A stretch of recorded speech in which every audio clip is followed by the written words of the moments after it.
And welcome to the Outsiders MMA show. I am Josh Gross, joined as always by Jeff Sherwood. Jeff, how are you? I'm doing good. I'm just kind of noticing, dang, my mustache is getting long. You can't even see my upper lip. I think it's time to shave it off, man. I can't be the only one who's shaving on this show. It's funny. I was talking to somebody, and forgive me, to the person that I think it was Big Al was saying, yeah, I've been watching you guys. It's kind of funny because Josh keeps touching his head where his hair used to be, the whole show. All the time. I'm doing this 24/7, honestly. Yeah, it's interesting.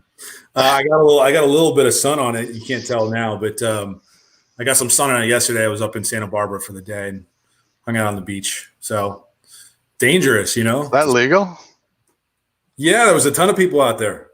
Oh, yeah. I actually burned my head this week earlier. It was it's been hotter than hell up here. It's supposed to be 109 Friday and Saturday, something like that. So it is August, the middle of August. So right. Hey, but at least Saturday night, you'll have plans. I didn't even ask you about this, but I'm going to ask you live as we're doing this. And obviously for the people who are watching us on the replay, this is not live, but the question stands. Are you in a position to do a live reaction podcast Saturday night? Putting me on the spot. Possibly. I'm putting possibly. What? Okay. I am putting you have to have an answer before the end of the show. I don't. That's impossible because the boss isn't here. Sometimes I don't know, if she has something planned, and heaven forbid I make other plans because then shit hits the fan. She's gonna understand, Jeff. It's Stipe versus DC week. I mean, she's gonna understand. She doesn't give two shits. Really? No, she doesn't. She likes the Korean Zombie. Other than that, that's about it. The UFC heavyweight title fight, the trilogy, people are saying. I mean, I hate people who use the phrase "people are saying" or "I've heard." They are talking, or these people say, and my mom always says that. Yeah, it's a crutch. It's usually a sign, honestly, that no one's saying that, or you heard it once and then you assume everybody's saying it. It's a favorite of our president. Anyhow, everybody's saying, Jeff, that this is the fight for the best heavyweight in the history of MMA or the UFC. I mean, is that really? What this fight is? I don't know if I'd go that far. Yeah, don't go that far. Tell me, why not? Yeah, I don't think so. I don't know. I still back in his prime, even though he had some gimme fights and some, circus fights and things like that. I still like to say Fedor is the greatest heavyweight of all time. That's my opinion. A lot of people have called me stupid, but Homer to an era that's long gone, Jeff. Right. You're living in the past. That's what my son tells me about baseball, because my son is definitely he has this thinking that any of the older guys, if they were competing today, they would be horrible. Yeah. Everyone. Are they not allowed? Are the older guys not allowed to do current training and keeping in shape in the current workout? They can't do any of that stuff, or what? No, just if they were working. It doesn't. I mean, if they were still playing, he tells me that Nolan Ryan wouldn't have all those no hitters. No, he wouldn't be as good. Guys like Ty Cobb and things like that. But he's coming from a generation that, and I don't know how you feel about this, but where there's no question who the greatest NBA player of all time is in his eyes. Sure. Okay. And that's LeBron James. Oh, really? Like Michael Jordan doesn't exist. How can he not exist? There was a 50-part documentary on ESPN about it. He exists. Right. And he didn't really see him play. So, I even think that my son, and he's not always the brightest, but that he even favors possibly Kobe Bryant over Michael Jordan. Michael Jordan might be 3. I would, yeah. I mean, I don't know. This is not the format of the show. We're not, but I would put Kobe above LeBron. I would, and then I mean, Kobe played with Shaq and other things like that. But Kobe was obviously. I think LA. I'm a little biased maybe on that one. But nobody was Michael Jordan. Nobody was Michael Jordan. Yeah. That's because of the competitiveness, right? The longevity, the dominance. And that's exactly what Fedor Emelianenko did against the best heavyweights of his era, against how many UFC champions did he beat?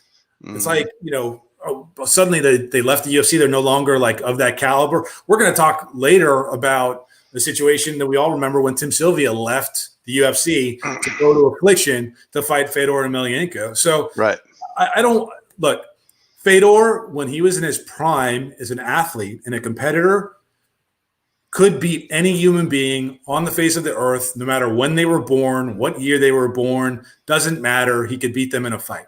And I'm not saying he would, but I'm saying he is right there with anybody. And if you're going to have a GOAT discussion, you can't not include Fedor. You can't include Fedor. You just can't do it. And it's disingenuous for me to hear this is the fight for the best heavyweight in the history of the sport, and you don't even reference his name, but then you also don't say, well, no, it's the fight for the best heavyweight in the UFC history. And that's a different discussion. That's fair. That's fair and fine. I think it's these two and Kane, right, in UFC history. Mark Coleman was an incredible competitor for his day. He dominated a class of athlete that was not on his level. I think Mark Coleman in his prime would be competitive with these heavyweights. He was a beast, right? Right. And I think we can look at heavyweights throughout eras. Everything sort of seems to get hemmed in by that Arlovsky, Sylvia UFC era. And a lot of people sort of remember it that way. Dana White's crapped on those guys for so long because he couldn't claim to have the best heavyweight in the world. You know why? Because Fedor was that guy. Yeah. So is this for number one? I don't know. It's a hell of a fight, though, Jeff. How are you feeling now, days away from DC and Stipe 3? We talked about 3 fights to really focus on, the rest of the year that are mapped out. This was one of them. It's here. Juice is flowing. How are you feeling? Yeah, I'm definitely excited. I at this point right now, like,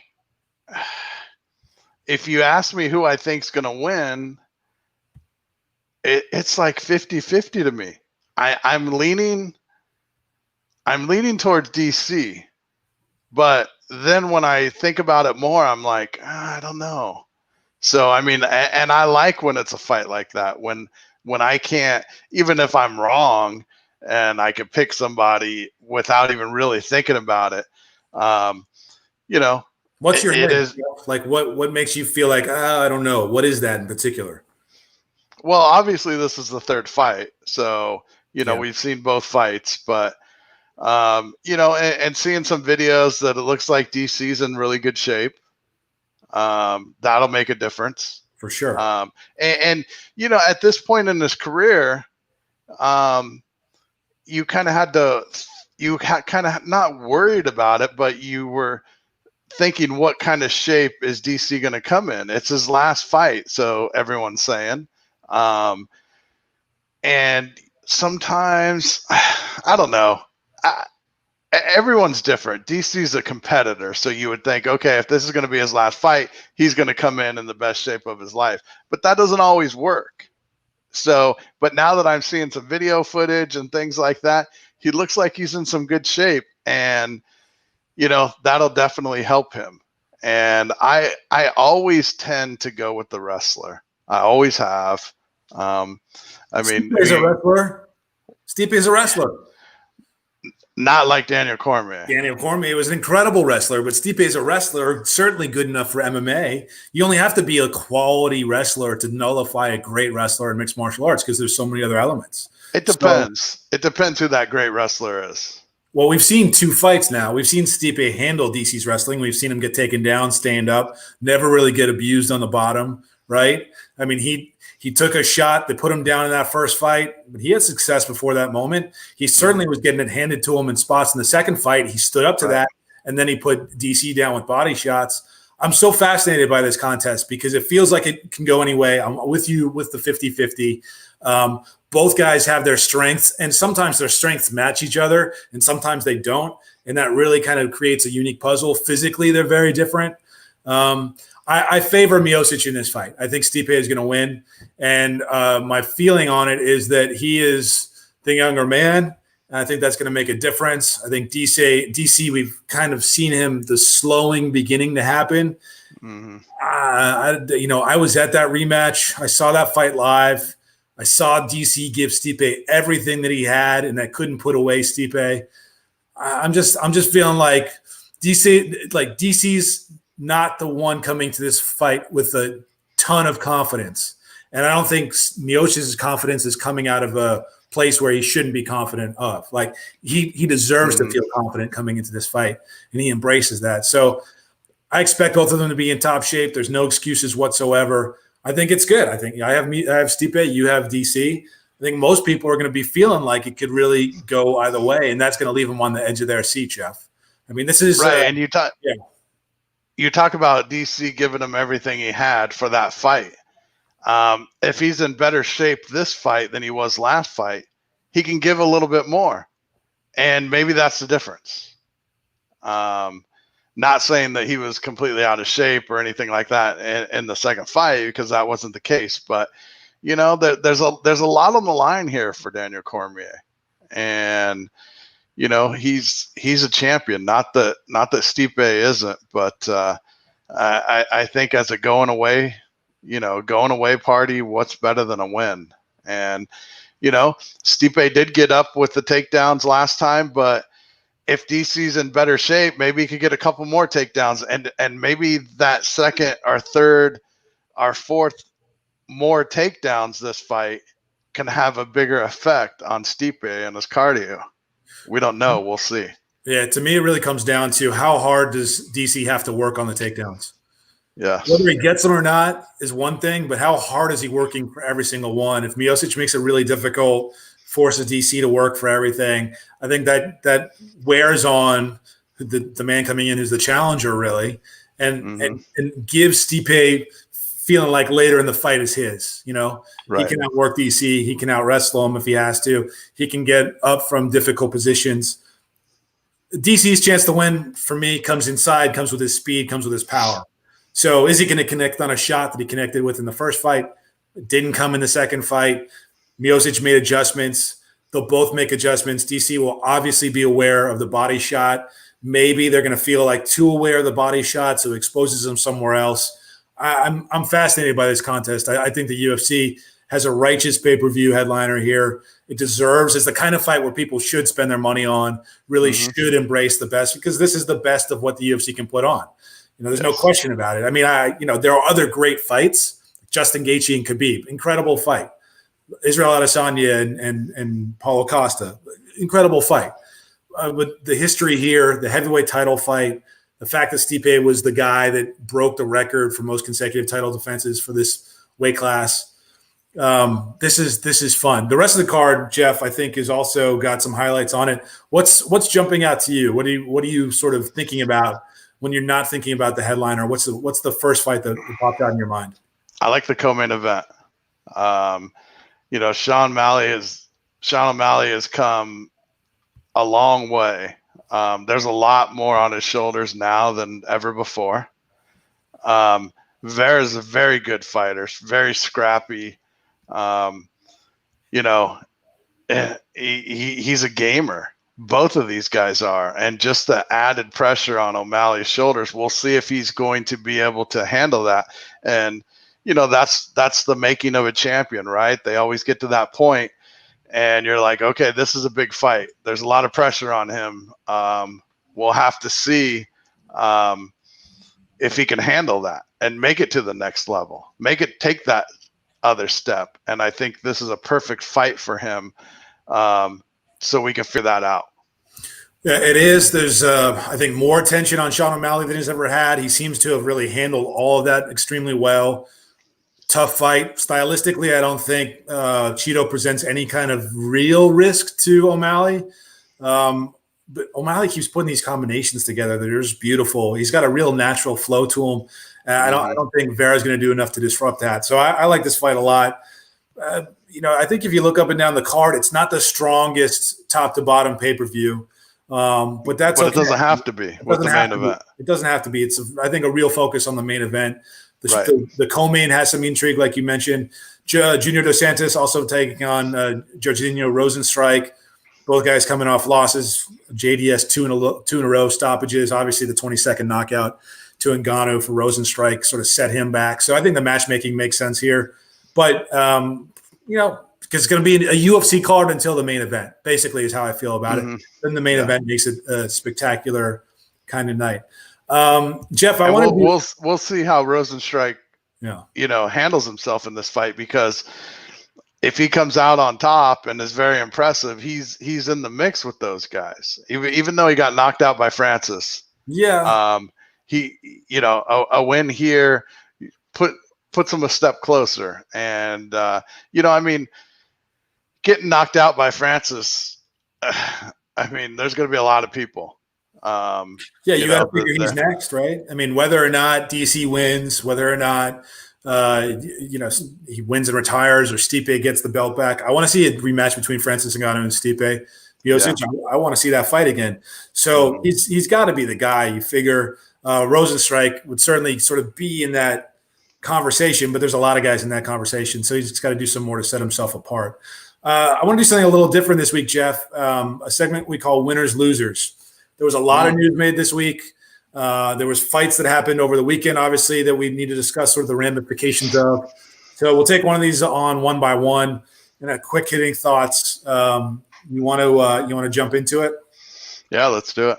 So there was a lot of talk about Max Roskopf and the stoppage of his fight, the circumstances of his fight, and now news was made this week, of course, that the UFC released him.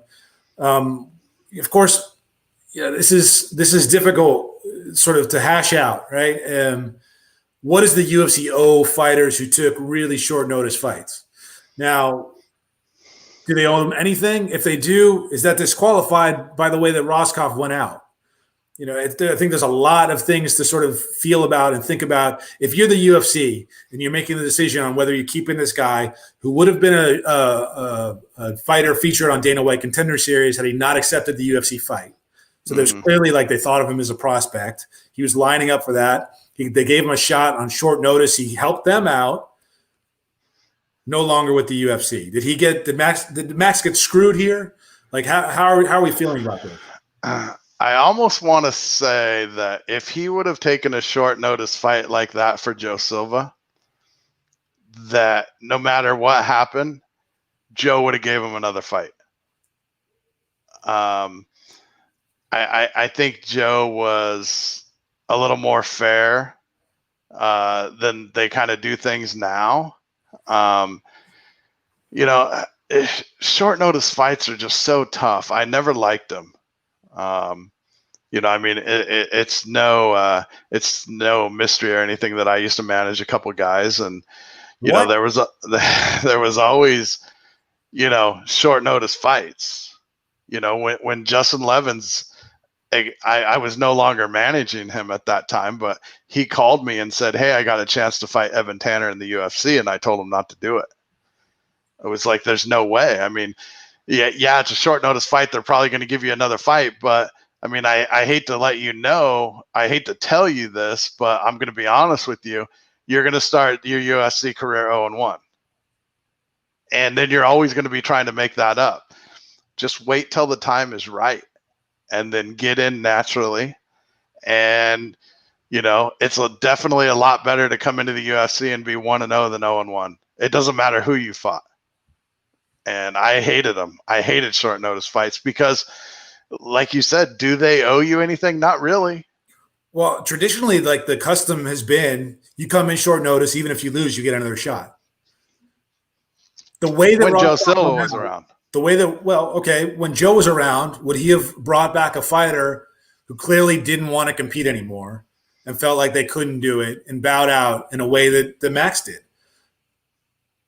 That's a tough call. Well, that's why this is a tough call in a unique situation. This is not just a normal one and done, right? Right. I mean, I think personally you should cut him some slack. Cut him some slack, not from the roster, right? That's what you're saying. Yes. Yeah. Yeah. All right, Jeff. Winners and losers. You liking this so far? You good with this? Yeah, that's good. All right, we're going to kind of jump around. One, because I didn't organize them, but we're just going to jump around.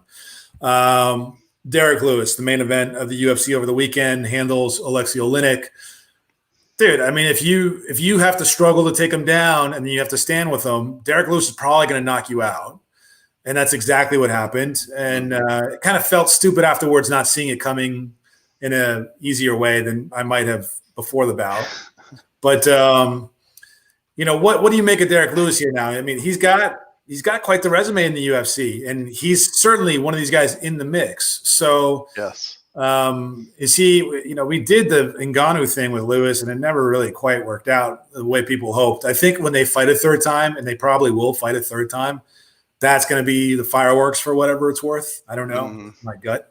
But where is Derek Lewis now? Big winner, clearly. I think we can declare him the winner, but how big a winner, Jeff?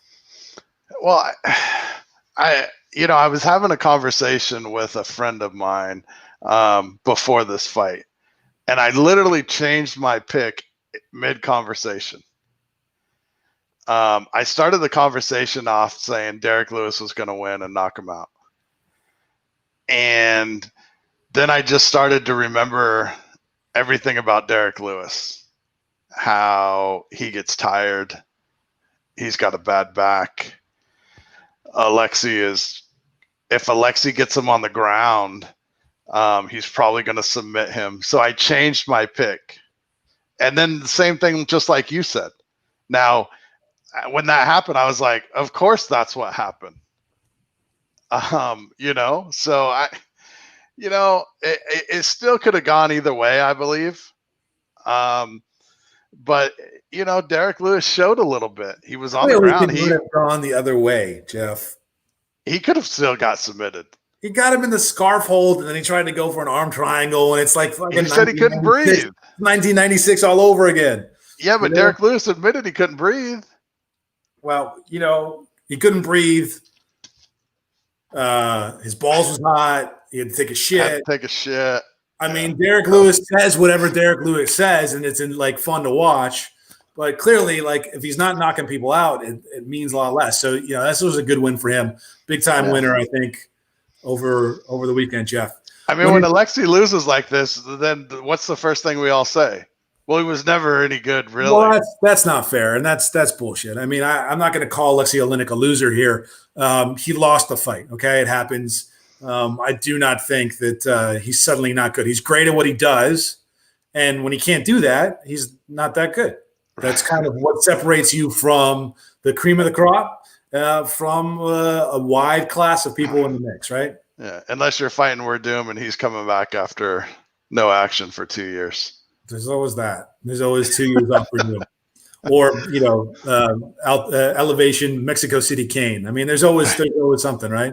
Yeah. Winners and losers. I think another guy who's pretty clearly going to be a winner, but I want to approach it from another way. Michael Chandler stops Benson Henderson in the main event of Bellator on Friday night. This was a great performance by Michael Chandler. The kick to the midsection, stand southpaw, land a left hand, catch Henderson as he was trying to get up. Picture perfect. It couldn't have gone better for Michael Chandler on his way to free agency. I think the way that he handled afterwards in the cage, his statements about Bellator being like a family, calling out all lightweights all over the world. That's Michael Chandler has to do, right? So who's going to be the winner in the Chandler sweepstakes, Jeff? Who's going to be the winner in the Chandler sweepstakes? Who's going to get his services? To me, all of the stuff he was saying about the Bellator family and everything, and this is the way I took it, that he was saying his goodbyes. Okay. But then at the end, he did say, Coker, give me a call. Let's get this done. Coker, call me. But the way the whole thing started at the beginning, to me, it seemed like he was saying his goodbyes and that he appreciated everyone. It felt like that, but he's also that kind of guy, right? Michael Chandler is that kind of guy to recognize people, to speak highly of people. He's got that kind of MO, that way of kind of politician speak. There's a thing about Michael Chandler. I'm not saying it's insincere. That doesn't mean it's insincere. I'm just saying that he's conscious enough of the way he's perceived to speak about people around him in certain ways that he's formed relationships with. There's a ton of fighters who have been served by Bellator in great ways or served by the UFC in great ways who would have never said anything like that. So right. Chandler's been there forever. Chandler's also been with Coker forever. Remember, he started in Strikeforce. So that's an extremely comfortable promotional relationship for him. Makes a lot of money in Bellator. I think there's a great shot that they re-sign him. But I kind of feel like Eddie Alvarez is going to be the big winner.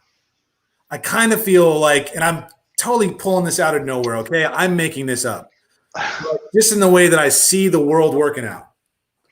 Michael Chandler does a one-off with one, fights Eddie Alvarez.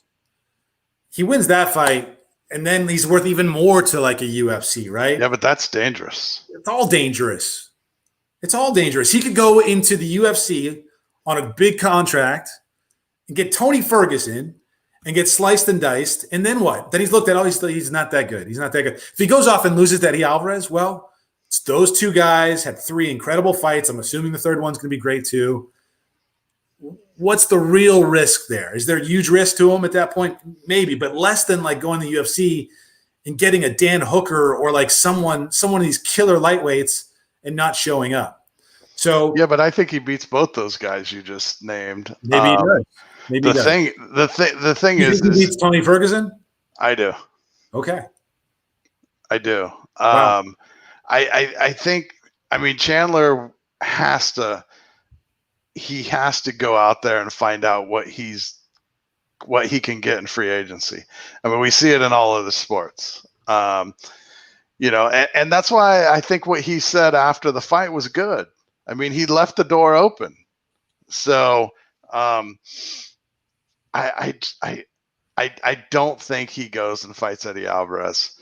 I think he signs with the UFC and fights one of those top guys, like you mentioned, and goes from there.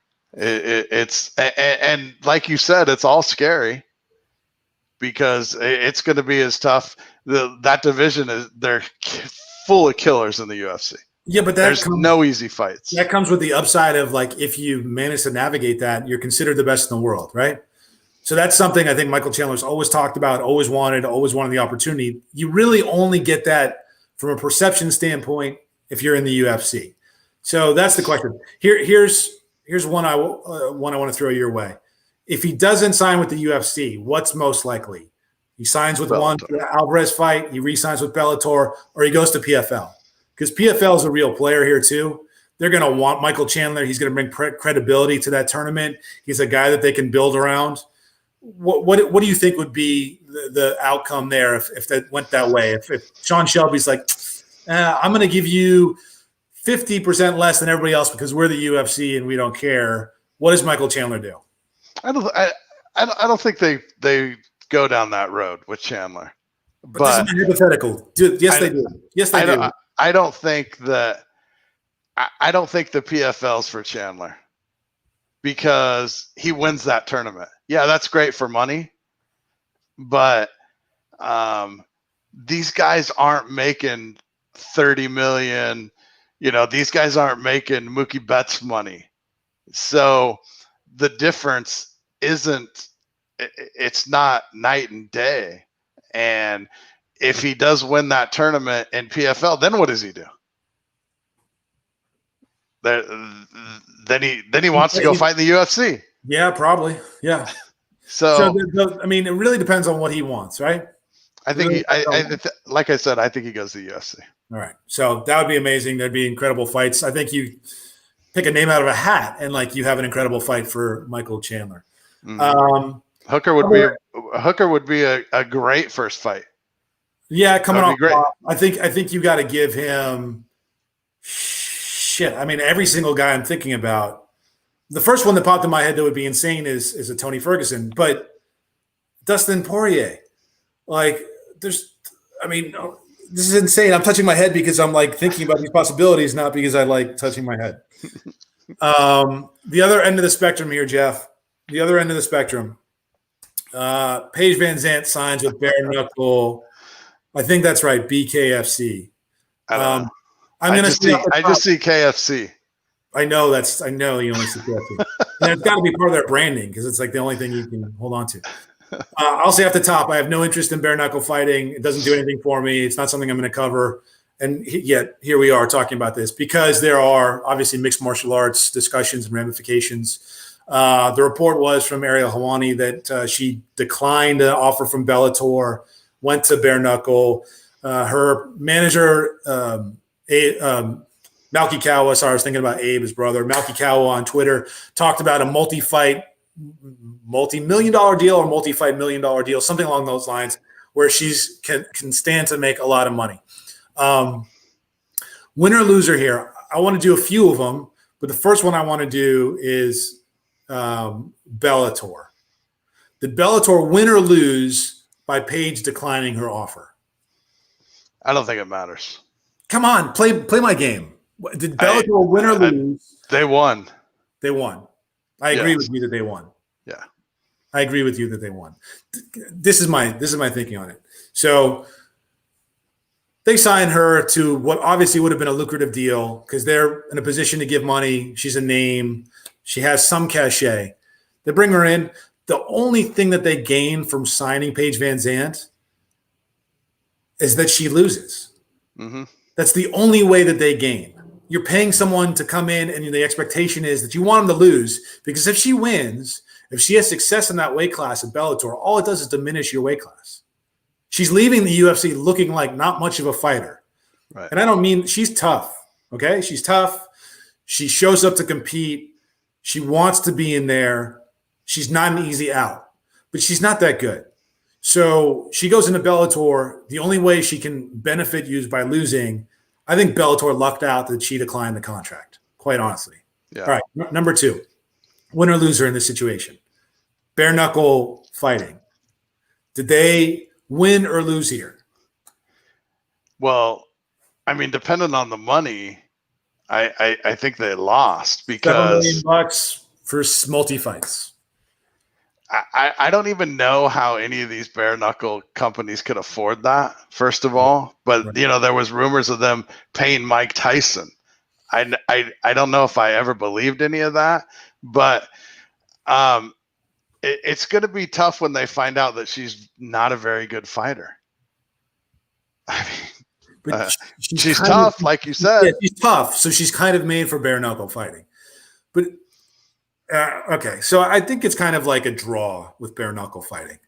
If they have the money to come up with it, if she draws, like the question is, will she draw people in to buy whatever they're selling? I don't think so. Maybe the first time. I mean, I've watched a few times, but there's really nothing that they've put on yet that I've been like, oh, I have to watch that.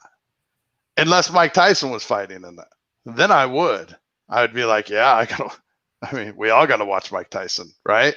I wasn't watching that thing with Roy Jones. I didn't mention it. I mean, I had no interest. Yeah.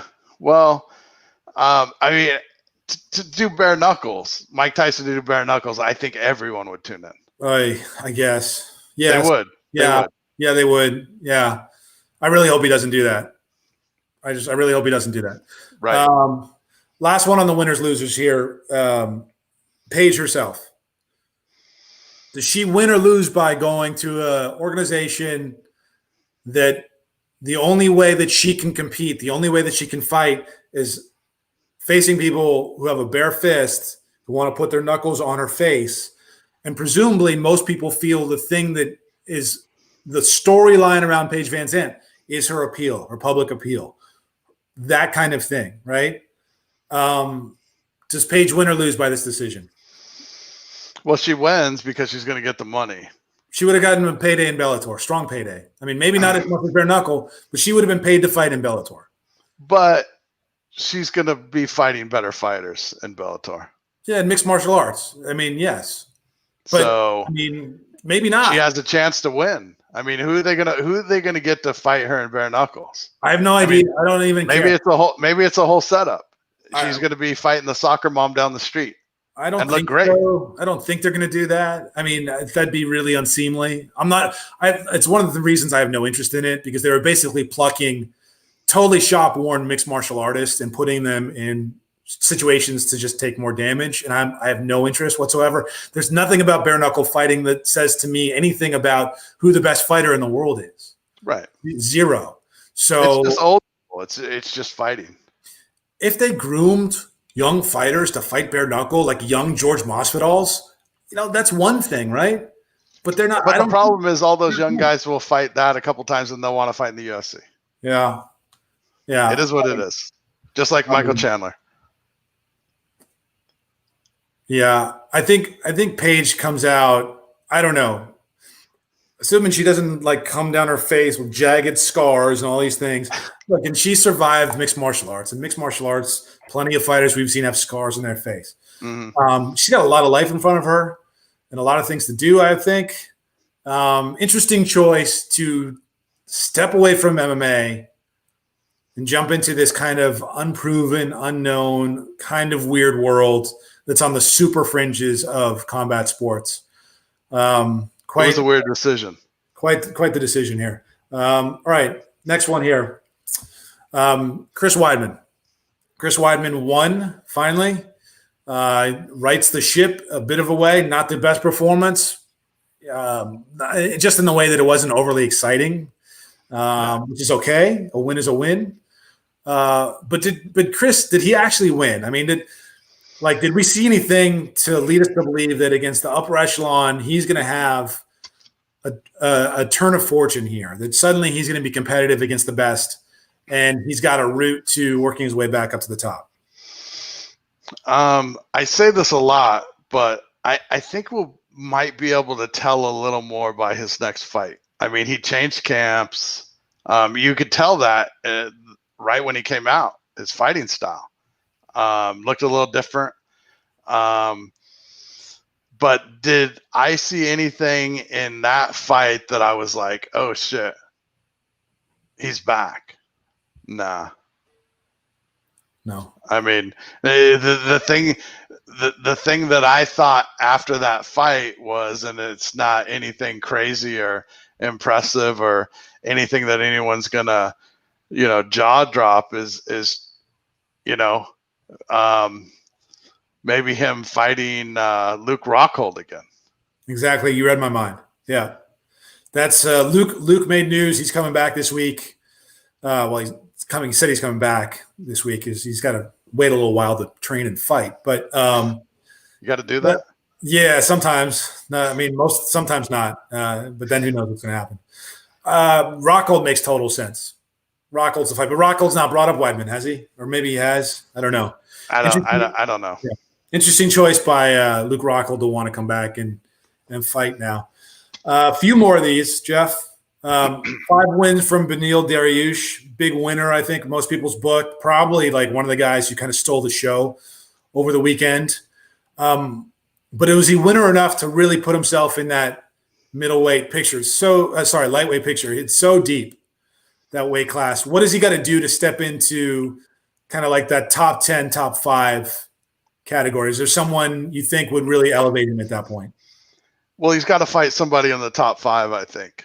And I don't even know if that's I don't know if that's possible right now. Yeah, top 5 is a big ask. I think top 8, maybe.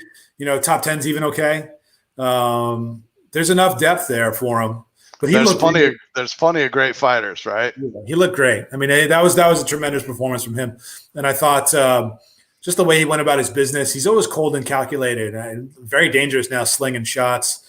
Mm-hmm. And he's come a long way. He works hard. I remember the times I've been down to King's MMA and watched him train. That guy's a workhorse in the gym. Everything that he's gotten has come out of his hard work. He's really humble. He's kind of funny and nice guy. So there's lots of reasons to root for Beneil Dariush. And to see a guy go on a run like this reminds me a little bit of Gilbert Burns, kind of going on that run. He hasn't done anything yet to propel himself up to a title shot, but he's kind of similar style, finding his hands, finding his power, can still wrestle if he needs to. There's a lot to like about Beneil, I thought, Well, we're looking at the bottom half of the top 10, which you could put them in different orders or whatever, would be probably Kevin Lee, Dan Hooker, Paul Felder, maybe Barboza, Any of those guys would work. Yeah. If he gets in against one of those 4 guys and is as impressive as he's been, then he's definitely looking at top 5 guys. It just seems like, I don't know, it doesn't seem like there's a whole lot of excitement about him. No, I wouldn't say there is. He's kind of soft-spoken, let his work speak for itself kind of guy. He's not going to be a guy that generates a ton of interest, but I think it's important to talk about him when he's having success, because guys like that only function off of their success in competition. If we're not talking about that, if we're talking about other stuff that's unrelated to competition, then yeah, he's gonna suffer for it. So that's how I've always thought about it. So big winner on the week for Beneil Dariush. Back to winners and losers here, Jeff. 2 more the way I got them mapped out. I think Kevin Holland also showed from the weekend a lot. Fight had to be switched a week back. I think he's a big winner, but what do you think about him as a future contender? Do you see him like as a big enough winner to start envisioning him unfolding that way? He's got a unique style. Clearly has no problem with being calm in the cage. Yeah. Very kind of like zen. The way he does it is the way it's going to work out, and it's going to be fun, or he'll be fine. All that stuff I think gives him power as a fighter. What do you see? How far does Kevin Holland go in this game? Well, would he be Chris Weidman right now? No. So, wow. Okay. So you're saying he would not be Chris Weidman right now? I don't even know. I mean, that's you said no. You kind of threw that out there. I'm just throwing stuff at you because that was the first thought that came to my mind. But he does have a strange fighting style, and it's good because, like you said, how calm he is. I mean, it almost seems like he's not even in a fight while he's in there, which is a little odd. Kind of like not quite as bad, but Gegard Mousasi, like there's times when he's in the cage or ring or whatever, he almost seems uninterested. Because he's so calm, and we're gonna have to see a lot more from the Trailblazer. He's just starting out. He needs to make that step up in competition, and then we could go. I don't think that we saw him fight this weekend and was like, okay, yeah, he's ready for, he's ready for a top 5 guy. He's ready for not that yet. He's not there yet. But do you see him? Is he like a Sean O'Malley type? O'Malley's undefeated. He's looked great in the biggest spots. I know Holland's faltered, got a little different perspective, style, grappling style, freewheeling. But I see some of that calmness, especially like some of the fighters coming out of Dana White Contender Series have that piece to them, that real calmness, kind of movement, of just sensibility. And he reminds me of that. And that's a unique trait. You don't see that in a lot. That seems to be sort of not a common across the board thing among these Dana White Contender fighters, but you're seeing plenty of them along the way. Jeff, I added one more on winner and loser, so we have 2 more, okay? Okay. Valley Loretta Instagram model is did you see her fight in Bellator? I don't think you saw that fight, right? I didn't see that fight. All right. I was just looking at her Instagram. Yeah. And you probably weren't alone in that. But I think you missed a lot because you didn't see her fight. Yeah. You didn't see her fight. And you should. She's someone to be taken seriously. To me, like, we talked about Paige Van Zandt, and Paige Van Zandt kind of got a lot of that reputation early and didn't pan out as a mixed martial artist. So she's going to hold on to that. To me, Valerie Loretta, who's, by the way, managed by the same group of people, I see her as a much more serious fighter and a much more serious competitor than Paige. I have no doubt that she's got the fortitude that Paige does, but I also think skill-wise, it's like not even close. So Bellator's got themselves something very interesting in Loretta. What her management does, I think, is the key here. Do they see Bellator as the building block then to take her on to a UFC, or do they think they can build a star outside of the UFC, which has really been a challenge for a lot of people? So winner or loser here. first round management. Do they have a star on Laredo? And if you don't know the answer to that, that's fine. But how difficult is it to build a star outside of the UFC? And do you think it'll take someone who has that Instagram model kind of MO about her to get it done on the female side? Well, the difference with Paige is the UFC pushed Paige. They were pushing her trying to push her to a spot or to a person that she really wasn't, because your looks and your social media presence and all that was great, but there's a whole other aspect. You actually got to be a really good fighter as well. And Paige just didn't turn out. She didn't live up to the billing. Can Bellator build a star? I don't know, because we talked about it so many times, right? Even if Laredo just crushes everyone in Bellator, that doesn't necessarily make her a star, because then we ask those questions. How does she do in the UFC? Yeah, I know, and that's unfair. That's unfair to the fighters. It is unfair, but 125-pound class for women in Bellator is an excellent weight class. Alima McFarland is an excellent fighter. Okay, I agree. There are other awesome prospects in that weight class. Liz Carmouche now is in that weight class. I think Valerie Laredo is a year or maybe 18 months away from being in that conversation. And we had a commenter here come up, actually made a good point. Is Bellator serious about giving her a live opponent? They're going to be, but they can't be yet. You can't do it too fast, too soon. Right. We've seen that happen so many times. So if this is someone who's got intangibles outside of her fighting, but she's got a lot of components about fighting that you really need to nurture and groom, give her time. Give her time. The conversation shouldn't be about throwing her to whatever deep. She should not be fighting Liz Carmouche right now, okay? No. She shouldn't be in that conversation. And so I think, you give it time. A year, 18 months from now, people will be talking about Valerie Laredo, and I think she's the kind of fighter that Bellator is going to want to keep desperately, and the UFC would love to have her. So very interesting kind of seeing her groomed. I thought, again, a winner, but a big winner, because she keeps showing up in these spots, these moments where it would be easy to be distracted. She had a lot still going on in fight week. Her management talked about, like, she had a car wreck that fight week, and there was this and there was that. And people were apparently criticizing her for it. And I made the point on Twitter, none of that is worthy of criticism. All it does is show her determination. Mm-hmm. All of those hurdles to get past them, and then to put on a great fight and win, and then to have the wherewithal to say, this is who I am, this is who I believe I am. I don't care what you say. Call me an Instagram model. It doesn't matter.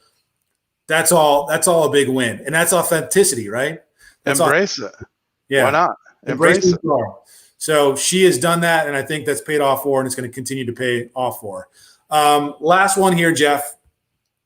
Winner or loser, Corey Anderson leaves the UFC. I say like Tim Sylvia because he actually asked for his release from the UFC. Do you remember when Tim Sylvia got released from the UFC? Yeah, Monty asked for his release. Monty so Cox, he could go make a shitload of money in Affliction. Yeah, the famous Monty Cox asked for release from the UFC for Tim Sylvia to Joe Silva, and Joe was happy as a lamb to do that.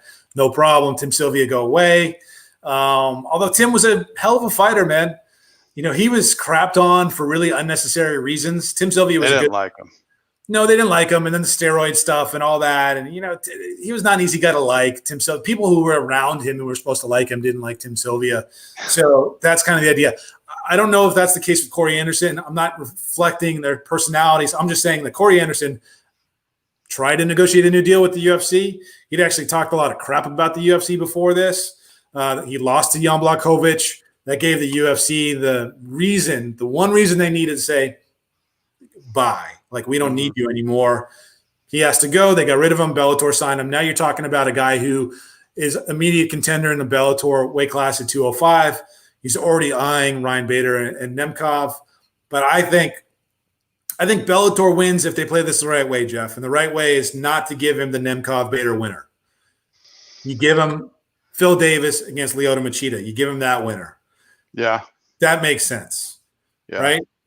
I think Corey Anderson's the winner if he wins. It doesn't matter. It doesn't matter who the opponent is. He's just got to win. So he I think has the talent to be a champion in this weight class. I think Ryan Bader is an extremely difficult fight for him. I also think Nemkov, if he beats Bader, would be an absolutely difficult out for Corey Anderson. But he wins if he gets a few fights and makes a few paydays. I feel that too. Yeah. You see his story? You see all that stuff that happened to him? No. He had his fight and then he passed out and then he hit his head and he was in the hospital and he was just feeling terrible for a while, really messed up. But he's come out of that and he's still fighting. So I think to maintain his health and to fight and get bouts, I think is a big deal. And so he can win by, putting together a run. But does Bellator win by having a guy that the UFC says is number 4 in the world, Jeff? Hold on. I got to do this. 1, 2, 3, 4. I got to put this in front of the camera. I can't do it correctly. 1, 2, 3, 4. If Corey Anderson is the number 4 light heavyweight in the world, like the UFC says he is, isn't this a really big deal?